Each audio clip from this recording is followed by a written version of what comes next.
రోజు ముఖ్యమంత్రి గారిని అటాక్ చేస్తే ఏదో బ్రహ్మాండమైన పేరు వస్తుందన్న ఒక ఆలోచన ఎవరు తప్ప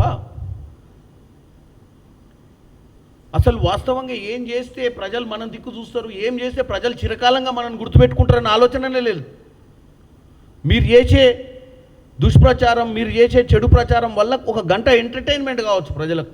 ఓ గంట మీరు ఇచ్చిన సోషల్ మీడియా విజువల్స్, ఈ రాంగ్ కంటెంట్ని మీరు ఏదైతే ప్రాపగాండాని మీరు ఏదైతే ఈరోజు ప్రజలలో తీసుకుపోయి ఈ ప్రభుత్వాన్ని మొత్తమే ఇంకా అయిపోయింది, ఈ ప్రభుత్వం ఏం లేదని చెప్పే ప్రయత్నాన్ని ఇవాళ తెలంగాణ ప్రజలు అర్థం చేసుకోవాలి.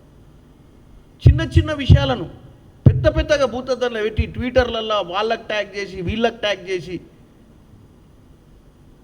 ఏం చేద్దాం అనుకుంటారో తెలంగాణ ప్రజలు బీఆర్ఎస్ పార్టీ సైకో భావాలను, ముఖ్యంగా పార్టీలో ఉన్నటువంటి కేటీఆర్ గారు ఇవాళ ఆయన పిలిచి రాష్ట్ర వ్యాప్తంగా వాళ్ళ కార్యక్రమాలు చేసుకోవాలంటే రాష్ట్ర వ్యాప్తంగా వాళ్ళ నాయకులకు పిలిచి ఐకేపీ సెంటర్ల దగ్గర ఏమవుతుంది, రాష్ట్ర వ్యాప్తంగా ఇంద్రమ్మ ఇల్లులు పంచితే లబ్ధిదారులకే వస్తున్నాయా, పేదవాళ్ళకే వస్తున్నాయా, పేదవాళ్ళకు రావాల్సిందే అని చెప్పి పోరాటం చేయాల్సినటువంటి వ్యక్తి ఈ చిల్లర రాజకీయాలు మానుకోవాలని చెప్తున్నా. అది తెలంగాణ ప్రజలకు చెప్తున్నా.